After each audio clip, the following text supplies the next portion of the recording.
Hello athletes, मेरा नाम है नीरज पांडे और आज हम बात करने वाले हैं फिजिकल एजुकेशन के चैप्टर 2 जो है हमारा स्पोर्ट्स एंड न्यूट्रिशन मींस खेलों में पोषण। दोस्तों, न्यूट्रिशन की नॉलेज हम सभी को होनी चाहिए, तो आज हम इन टॉपिक्स को डिस्कस करेंगे। तो आइए हम पहले डिस्कस करते हैं पहला टॉपिक जो है balance diet and nutrition, macro and micro nutrients. तो पहला टॉपिक हम देखते हैं बैलेंस डाइट। ऐसी डाइट जिसमें भोजन में अवेलेबल सभी न्यूट्रिटिव कंपोनेंट्स प्रॉपर प्रोपोर्शन में हों, उसे हम बोलते हैं बैलेंस डाइट। मींस एग्जांपल के लिए कार्बोहाइड्रेट, फैट, प्रोटीन, विटामिन, इन सभी की मात्रा एक प्रॉपर प्रोपोर्शन में होनी चाहिए। मींस ना कम ना ज्यादा, ये होती है बैलेंस डाइट। न्यूट्रिशन को हम साइंस ऑफ फूड भी बोल सकते हैं, जिसमें भोजन को कंज्यूम किया जाता है, डाइजेस्ट किया जाता है, ऑब्जर्व किया जाता है, उसके बाद उसे विभिन्न अंगों तक पहुंचा दिया जाता है। यह पूरी प्रक्रिया हमारी न्यूट्रिशन कहलाती है। इसके बाद है न्यूट्रिएंट्स। भोजन में कुछ ऐसे केमिकल सब्सटेंस पाए जाते हैं जो बॉडी को नरिशमेंट देते हैं या पोषण देते हैं, उसे हम बोलते हैं न्यूट्रिएंट। ये लगभग 50 से भी ज्यादा तरीके के होते हैं, तो इनको एक दो कैटेगरी के अंदर रखा गया है। पहला है मैक्रो न्यूट्रिएंट्स, सेकंड है माइक्रो न्यूट्रिएंट्स। मैक्रो न्यूट्रिएंट्स नाम से लग रहा है, macro means large quantity, means ऐसे न्यूट्रिएंट जो हमें लार्ज क्वांटिटी में जिनकी जरूरत होती है, उसे हम बोलते हैं माइक्रो न्यूट्रिएंट्स। इसके एग्जांपल हैं कार्बोहाइड्रेट, फैट एंड प्रोटीन। इन तीनों को हम proximate principle of the body भी बोलते हैं, क्योंकि main bulk of the food इन्हीं से बना होता है, इसलिए हम इसे प्रॉक्सिमेट प्रिंसिपल बोलते हैं। वाटर को भी मैक्रो न्यूट्रिएंट के अंदर रखा गया है, क्योंकि वाटर जो है हमें ज्यादा मात्रा में चाहिए होता है, जो हमें मेटाबॉलिज्म, बॉडी में मेटाबॉलिज्म में हेल्प करता है। इसके बाद है माइक्रो न्यूट्रिएंट्स। माइक्रो मींस होता है स्मॉल, मींस ऐसे न्यूट्रिटिव कंपोनेंट्स जिनकी आवश्यकता बॉडी को कम मात्रा में होती है, उसे हम बोलते हैं माइक्रो न्यूट्रिएंट। माइक्रो न्यूट्रिएंट के एग्जाम्पल हैं विटामिन और मिनरल्स। इसके बाद हमें पढ़ना है न्यूट्रिटिव कंपोनेंट्स और non nutritive components of diet. हम जानते हैं किसी भी डाइट के दो तरह के कंपोनेंट्स होते हैं, पहला होता है न्यूट्रिटिव, दूसरा होता है नॉन न्यूट्रिटिव। पहले हम देखते हैं न्यूट्रिटिव कंपोनेंट ऑफ डाइट। यह डाइट के ऐसे कंपोनेंट होते हैं जो डाइजेशन के बाद एनर्जी प्रोवाइड करते हैं बॉडी को, उन्हें हम बोलते हैं न्यूट्रिटिव कंपोनेंट्स ऑफ डाइट। इसके एग्जांपल हैं carbohydrate, fat, protein, vitamin and minerals. तो आइए अब हम इन्हें एक एक करके समझते हैं। सबसे पहला है कार्बोहाइड्रेट। कार्बोहाइड्रेट को एनर्जी यील्डिंग फूड में रखा गया है। दिन भर एक्टिविटी करने के लिए हमें एनर्जी की जरूरत होती है। ये एनर्जी प्राय हमें कार्बोहाइड्रेट से मिलती है, इसलिए हम इसे मेन सोर्स ऑफ एनर्जी भी कहते हैं। ये हमें इंस्टेंट एनर्जी प्रोवाइड करता है, लेकिन ये एनर्जी लंबे समय के लिए स्टोर नहीं होती है। इसे प्राय मैराथन रनर द्वारा यूज किया जाता है, जिससे वो अपने ब्लड में इंस्टेंट शुगर लेवल बढ़ा सकें। कार्बोहाइड्रेट कार्बन के एक मॉलिक्यूल, हाइड्रोजन के 2 मॉलिक्यूल और ऑक्सीजन के 1 मॉलिक्यूल से मिलकर बना होता है। कार्बोहाइड्रेट 1 ग्राम कार्बोहाइड्रेट लगभग 4.1 कैलोरी एनर्जी रिलीज करता है। यह स्टोर्ड होता है मसल और लिवर के अंदर, और इसकी बेसिक यूनिट है मोनोसेकेराइड। ये बॉडी को तो एनर्जी देता ही है, साथ में सेंट्रल नर्वस सिस्टम और ब्रेन को भी एनर्जी देता है। इसको एक एग्जांपल से समझते हैं। जब हम कभी फास्टिंग रखते हैं या लंबे समय तक भूखे रहते हैं, तो हमारे सिर में दर्द होना शुरू हो जाता है, और जैसे ही हम कोई कार्बोहाइड्रेट युक्त फूड खा लेते हैं, जैसे राइस, बनाना या कुछ भी खाते हैं, तो हमारा सिर दर्द ठीक हो जाता है। कार्बोहाइड्रेट 2 तरीके के होते हैं, पहला होता है सिंपल कार्बोहाइड्रेट, दूसरा है कॉम्प्लेक्स कार्बोहाइड्रेट। सिंपल कार्बोहाइड्रेट, इनका टेस्ट स्वीट होता है, इजिली ये ब्रेक डाउन हो जाते हैं और एपेटाइट को सेटिस्फाइड करते हैं। इसका एग्जाम्पल है simple sugar and process refined sugar भी, जैसे कि हमारा है cold drinks, candy, ice cream, chocolate, ये सभी सिंपल कार्बोहाइड्रेट के एग्जाम्पल हैं। अब हम बात करते हैं कॉम्प्लेक्स कार्बोहाइड्रेट के बारे में। कॉम्प्लेक्स कार्बोहाइड्रेट को गुड कार्ब्स बोला जाता है। ये सिंपल कार्बोहाइड्रेट के मुकाबले कहीं ज्यादा एनर्जी रखते हैं। ये एनर्जी ब्रेक डाउन होने के बाद हमारी बॉडी को धीरे धीरे मिलती रहती है, मीन्स ब्लड में ग्लूकोज का लेवल बना रहता है। इसका एग्जाम्पल है स्टार्च, जैसे कि sweet potato, brown rice, whole bread, oats, चना, राजमा, मूंग, ये सभी कॉम्प्लेक्स कार्बोहाइड्रेट होते हैं। आइए अब बात करते हैं प्रोटीन के बारे में। प्रोटीन को बॉडी बिल्डिंग टाइप फूड भी कहा जाता है। इसे सबसे पहली बार नाम स्वीडिश केमिस्ट जे ब्रिजिलियस ने 1838 में दिया था। ये सभी लिविंग सेल का बेसिक स्ट्रक्चर होता है, इसलिए इसे बिल्डिंग ब्लॉक ऑफ लाइफ भी कहा जाता है। इसकी यूनिट अमीनो एसिड होती है। अमीनो एसिड कार्बन, हाइड्रोजन और ऑक्सीजन, स्पेशली नाइट्रोजन से मिलकर बनी होती है। इसमें जो पाया जाने वाला नाइट्रोजन इसे कार्बोहाइड्रेट तथा फैट से अलग करता है। ये 1 ग्राम में लगभग 4 कैलोरी एनर्जी को रिलीज करता है। इसे प्रायः बॉडी बिल्डर और वेट लिफ्टर द्वारा यूज किया जाता है, क्योंकि ये मसल, टिश्यू, सेल की ग्रोथ तो करता ही है, साथ में डैमेज हुए मसल, सेल और टिश्यू की रिपेयर भी करता है। ये एनर्जी सोर्स के रूप में यूज तो किया जा सकता है, लेकिन ये उसका आइडियल सोर्स नहीं होता है। एनर्जी के लिए सबसे पहले कार्बोहाइड्रेट, देन फैट, लास्ट में protein, means in condition of starvation या हंगर की कंडीशन में ही केवल इसे एनर्जी सोर्स के रूप में यूज किया जाता है। इससे होने वाले डिजीज क्वेशियोर्कर और मरस्मस होते हैं। क्वेशियोर्कर में बच्चों के पेट बाहर निकल जाते हैं और हाथ पांव पतले रह जाते हैं। वहीं मरस्मस में मसल ठीक से डेवलप नहीं हो पाती हैं, इसलिए मसल ढीली ढाली रह जाती हैं। अब हम बात करते हैं टाइप्स ऑफ प्रोटीन। बॉडी में प्रोटीन जाने के बाद एमिनो एसिड के रूप में टूट जाता है। बॉडी को नॉर्मल फंक्शनिंग के लिए लगभग 20 एमिनो एसिड की जरूरत होती है, जिसमें से 11 एमिनो एसिड बॉडी खुद से बना लेता है। उसे बोलते हैं नॉन एसेंशियल प्रोटीन। इसके बाद है बचे हुए 9 एमिनो एसिड जो बॉडी खुद नहीं बना पाता है, उसे हमें फूड से कंज्यूम करना होता है। क्योंकि इसे हमें बाहर सोर्स से लेना होता है, इसलिए बोलते हैं एसेंशियल एमिनो एसिड। अब हम बात करते हैं प्रोटीन कहां से ले और कौन सा प्रोटीन अच्छा है।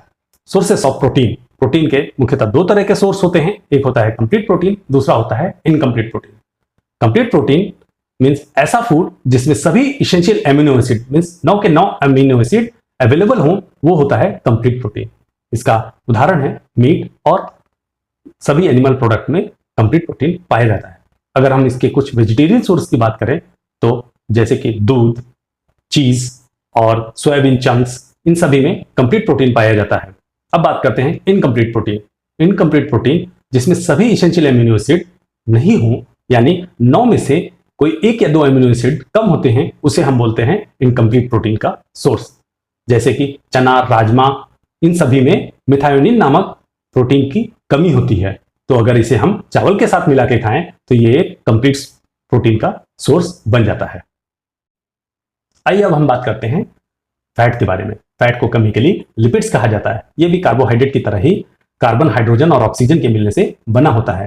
फैट अदर न्यूट्रिएंट के कंपैरिजन में हाईएस्ट कंसंट्रेशन ऑफ एनर्जी रखता है। मींस 1 ग्राम में लगभग 9 कैलोरी एनर्जी को रिलीज करता है, इसलिए हम इसे डबल एनर्जी रिसोर्स या एनर्जी बैंक भी कह सकते हैं। एक्स्ट्रा फैट जो होता है स्किन के नीचे और किडनी के आसपास वाले रीजन में स्टोर्ड होता है। फैट सेल को हम एडिपोज टिश्यू बोलते हैं। इसकी बेसिक यूनिट होती है फैटी एसिड। फैट के कुछ फंक्शन हैं।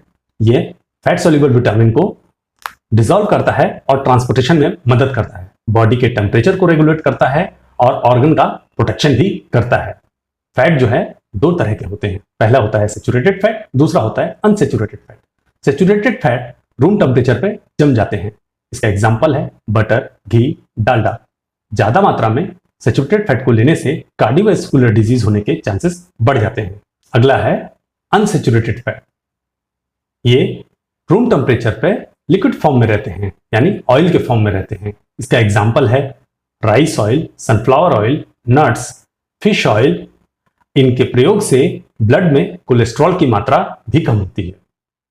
अब हम बात करते हैं विटामिन्स के बारे में। विटामिन्स फूड में पाए जाने वाले ऐसे केमिकल सब्सटेंस होते हैं जिनकी आवश्यकता बॉडी को कम मात्रा में होती है, लेकिन ये बॉडी को रोगों से बचाते हैं और नॉर्मल मेटाबॉलिज्म में ये हेल्प करते हैं। विटामिन्स 2 टाइप के होते हैं। पहला होता है फैट सोल्यूबल विटामिन, दूसरा होता है water soluble vitamin. Fat soluble vitamin fat में डिसॉल्व होकर लंबे समय तक के लिए स्टोर किए जा सकते हैं। इसके एग्जाम्पल हैं vitamin A, vitamin D, vitamin E and के। अब हम बात करते हैं दूसरे टाइप के विटामिन यानी वाटर सोल्यूबल विटामिन के बारे में। वाटर सोल्यूबल विटामिन ये वाटर के साथ डिसॉल्व हो जाते हैं, लेकिन ये बॉडी में लंबे समय तक के लिए स्टोर नहीं किए जा सकते हैं, जिसके एग्जाम्पल हैं विटामिन बी एंड सी। आइए अब हम फैट सोल्यूबल विटामिन को एग्जाम्पल के द्वारा समझते हैं। पहला है विटामिन ए, जिसका केमिकल नाम है रेटिनॉल। इसकी कमी से नाइट ब्लाइंडनेस की डिजीज हो सकती है। इसके मुख्य सोर्स हैं कैरेट, ग्रीन लीफी वेजिटेबल। इसके बाद आता है हमारा विटामिन डी। इसका केमिकल नेम है कैल्सिफेरॉल। इसे हम सनशाइन विटामिन भी बोलते हैं, क्योंकि सूर्य के प्रकाश से प्रचुर मात्रा में हमें विटामिन डी प्राप्त हो जाता है और इसकी कमी से ऑस्टियोपोरोसिस, ऑस्टियोमलेशिया और रिकेट्स जैसी डिजीज हो सकती है। इसका सोर्स मैंने जैसे बताया सनशाइन। नेक्स्ट है विटामिन ई। इसका केमिकल नेम है टोकोफेरॉल। इसकी कमी से इनफर्टिलिटी की शिकायत हो सकती है, जिसका सोर्स है nuts and plants oil. Next है विटामिन के। इसका केमिकल नेम है पाइलोक्विनोन। इसकी कमी होने से ब्लड में क्लॉट नहीं बनता है, में चोट लगने पर ब्लड बहना बंद नहीं होता है। इसकी बीमारी को हम बोलते हैं हेमोफीलिया। इसके सोर्सेस हैं ग्रीन लीफी वेजिटेबल और ब्रोकली। नेक्स्ट हम देखते हैं वाटर सॉल्युबल विटामिन। इसमें देखते हैं विटामिन बी। विटामिन बी का केमिकल नेम है थायमीन। इसकी कमी से बेरी नामक रोग होता है और इसके सोर्सेस हैं green leafy vegetable, sunflower seeds and oatmeal. Next है विटामिन सी। इसका केमिकल नेम एस्कॉर्बिक एसिड है और इसकी कमी से स्कर्वी नामक रोग होता है और ब्लीडिंग ऑफ गम हो सकता है। ये सभी खट्टी चीजों में पाया जाता है, जैसे कि आंवला, नींबू। तो आइए अब हम बात करते हैं मिनरल्स के बारे में। मिनरल्स फूड के बहुत ही इंपॉर्टेंट न्यूट्रिटिव कंपोनेंट्स होते हैं, जो बोन के फॉर्मेशन, टीथ के फॉर्मेशन में हेल्प करते हैं, ब्लड क्लॉटिंग में मदद करते हैं और बॉडी के अंदर एसिड बेस का बैलेंस भी मेंटेन करते हैं। तो इसमें सबसे पहले है कैल्शियम। कैल्शियम जो हमें दूध से आसानी से मिल जाता है, ये फॉर्मेशन ऑफ टीथ और बोन में मदद करता है। इसके बाद है आयरन। आयरन की मदद से हीमोग्लोबिन का फॉर्मेशन होता है, साथ ही ये कार्बोहाइड्रेट के मेटाबॉलिज्म में मदद करता है। इसके बाद है आयोडीन। आयोडीन की कमी से ग्वाइटर नामक रोग हो जाता है और ये हमें सॉल्ट से आसानी से मिल जाता है। नेक्स्ट है हमारा non nutritive components of diet. Means ऐसी डाइट जिन्हें कंज्यूम करने के बाद और डाइजेस्ट करने के बाद किसी भी तरह की एनर्जी बॉडी को नहीं मिलती है, उसे बोलते हैं non nutritive components of diet. Means इसमें कोई भी कैलोरिक वैल्यू नहीं होती है। इसके एग्जांपल हैं water, roughage, colour compound, plant compound, flavour compound, artificial sweeteners और प्रिजर्वेटिव। तो आइए अब हम non nutritive component of diet को एक एक करके समझते हैं। सबसे पहला है फाइबर या रफेज। ये फूड के अनडाइजेस्टेड पार्ट होते हैं। इनकी न्यूट्रिटिव वैल्यू 0 होती है। ये फूड के ऑब्जर्वेशन और डाइजेशन में मदद करते हैं। ये कॉन्स्टिपेशन की प्रॉब्लम को भी दूर करते हैं, यानी कब्ज की प्रॉब्लम को भी दूर करते हैं। इसके एग्जाम्पल हैं दाल, चना, राजमा और सलाद जैसे खीरा, ककड़ी, टमाटर। इसमें ये प्रचुर मात्रा में पाए जाते हैं। नेक्स्ट है वाटर। बॉडी में लगभग 60 से 70% पानी होता है। अगर हम ब्लड की बात करें तो उसमें लगभग 90% वाटर होता है। मींस बॉडी को नॉर्मल ग्रोथ और मेटाबॉलिज्म के लिए पानी की जरूरत होती है।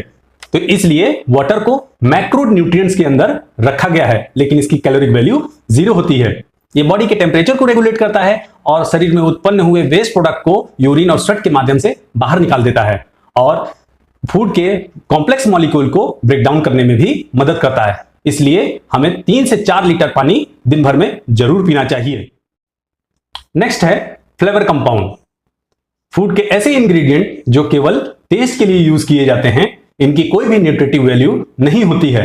एग्जाम्पल जैसे कि सॉफ्ट ड्रिंक, कैंडी और आइसक्रीम में यूज हुए फ्लेवर कंपाउंड, जैसे कि chocolate flavour, vanilla and strawberry flavour. Next है कलर कंपाउंड। ये फूड को अट्रैक्टिव बनाने के लिए यूज किए जाते हैं और ये एपेटाइट को भी सेटिस्फाइड करते हैं। नेक्स्ट है आर्टिफिशियल स्वीटनर। सैक्रिन नामक आर्टिफिशियल स्वीटनर ये टेबल शुगर से लगभग 300 से 400 गुना ज्यादा मीठा होता है।